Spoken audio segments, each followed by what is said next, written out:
Hi all, Larry BL here, and thought I'd give you an update on the big freeze we had down here for my property. Started seeing the news on where it's going to go as far as the cold. Decided to run to town and get a couple extra cases of water. The only other thing I bought unusual was cat litter, but I think about 3 years ago I did the best thing that we could do when we was first having the house installed. As you see in the lower left hand corner, a little white pipe, that is the main water coming up from the meter down by the road, and it goes all the way under the house and connects to the inlet on the back side of the house. Uh, I did install a whole home water filter, which by the way has been doing really good. Did remove that bypass on top. It was problematic, so having issues with it. But here you can see the water line laying on the ground, running all the way across to the other side of the house. The company installing the house said they never insulate those pipes because we're in Texas, and I'm like, okay. So I started looking at the installation, taking pictures. Wasn't too worried about the sewers because they were off the ground and closer to the bottom of the floor, which would have some heat leakage. But I did take and run to the store and get some slide-on insulation for that long pipe, the main water pipe. And here you can see what I did because the company doesn't do this. So I think that was a real good deal.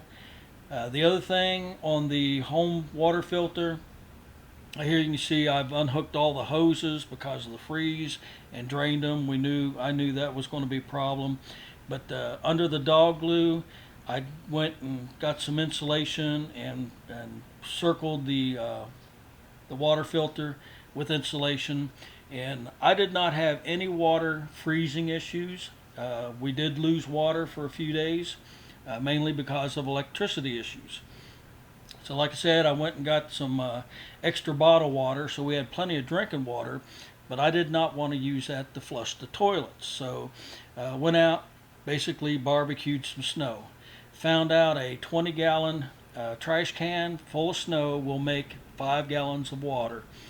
Here I'm using charcoal to heat it, and made about 15 gallons of water just a few hours for toilet flushing.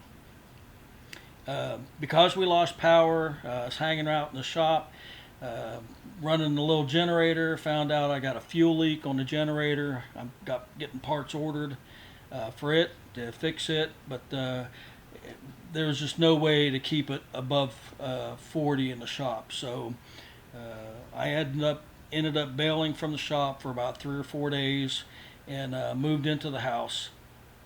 Electric would come on for 20, 30 minutes and go off for 2.5 hours. So basically, we was running stuff on battery, and it would be just enough to heat the house up. We never got below 55 in the house, so it was livable. I don't know what it would have been like if we'd lost power for like 100 hours, like other folks did. You'll never see a 4-foot icicle in Texas again. Hopefully, I'll never see it again. But this was one of the amazing things that I got out of it. So yeah, power being off, on short. Um, Finally, we got the power restored after about 3 days. It became less intermittent. Um, was able to take a shower, stuff like that. So here I just kind of walked around the property looking at this mess. Um, this is more to depict on how cold it got here versus we didn't get a lot of snow. Um, this time, our first snowstorm, we got about 4 inches, was able to get out in it, have some fun. There was no getting out in this. It was just a mess. Um, yeah, I'm hoping to never see this again in Texas, but I think this is going to wake some folks up. And like I said, I didn't get to play. I was ready to go.